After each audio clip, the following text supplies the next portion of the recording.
Hey guys, welcome and ting and ting and ting. And we're going to go to Canada. Another one of the countries that I react to a whole lot on this channel. So, three main countries really: Romania, Canada, and Ireland. And Canada because I have family. I have family that live in Toronto, and I've always been interested in the Romania. And I've already said that 1976 Olympics, Nadia Comaneci.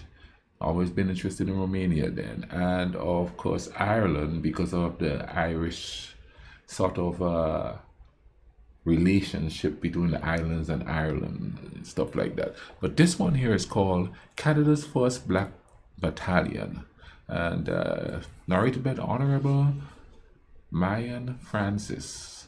Now, this one was suggested to me on Instagram by Donna. Thank you, Donna. Said her dad is Jamaican and her grandfather served in the Second World War.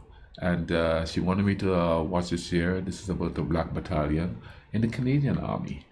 This is going to be interesting. I'm very interested in reading this. Thank you, Donna, for suggesting this for me. So, I ain't going to keep all you too long. Let's go ahead on YouTube and simmer and see what we learn about the Black Battalion. Let's go.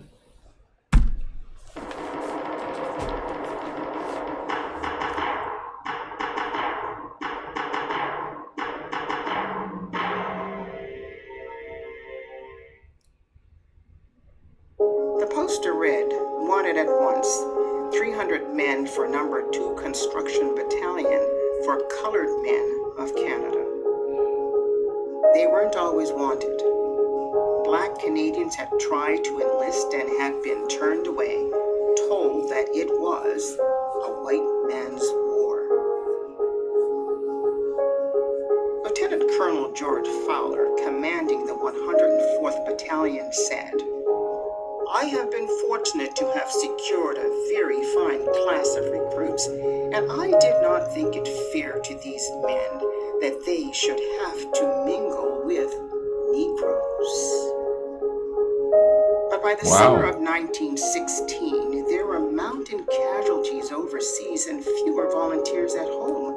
The Canadian forces needed soldiers, whatever their color. On July 5th, 1916, the number 2 Construction Battalion was created.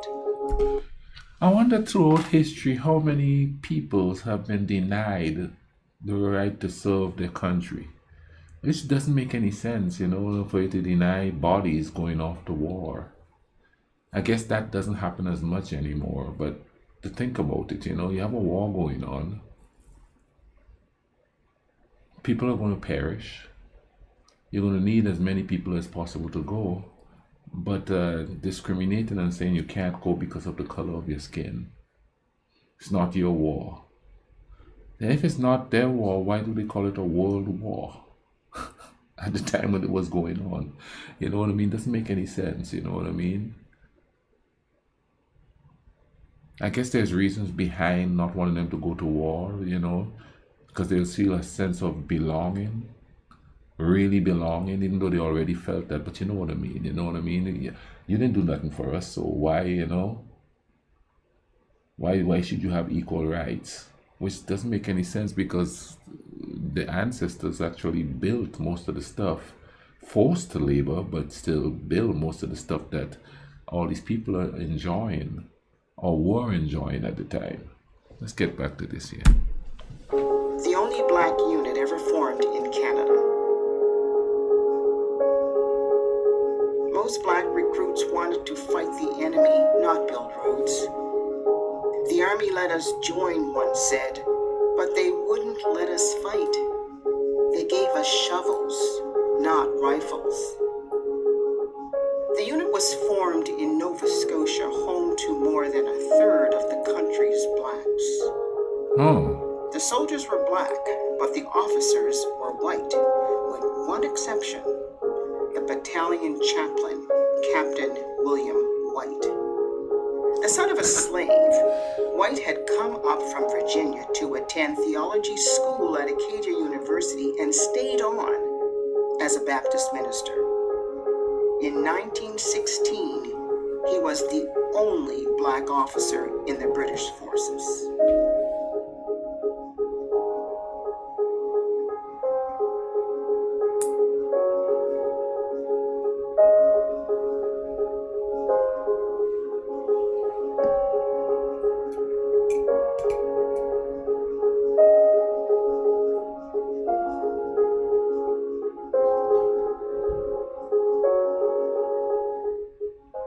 Wow, cool.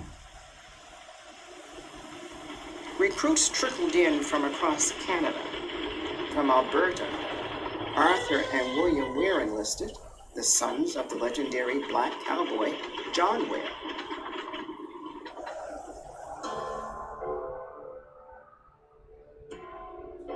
One 163 American blacks came north to enlist. Oh, wow. They had hoped to escape the deep prejudice they knew in the United States, but they experienced segregation in Nova Scotia as well. In a Truro movie theater, they were forced to sit upstairs in the balcony until officers intervened. In March 1917, the battalion sailed for England. In May, they crossed the English Channel and entered France, traveling to La Joux, near the Swiss border. Most spent the war here, in the forest of the Jura Mountains, logging, milling, and shipping the wood that was needed for the war effort. In August 1917, conscription became law, and ironically, the black men who had been turned away because of their color were now required by law to enlist. The men of number 2 milled wood, built bridges and roads, defused landmines, and retrieved the wounded from the battlefield. They served with pride and courage and distinguished themselves in service.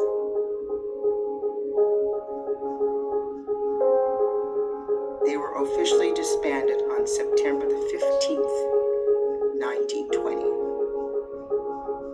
In July 1993, a granite memorial was unveiled at Pictou, Nova Scotia, in their honor. This is the site of an annual service that commemorates the men of the Black Battalion who served our country despite the prejudice they experienced.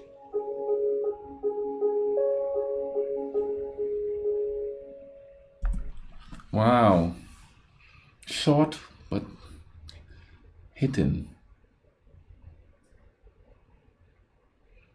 And it is Memorial of Veterans Day, right?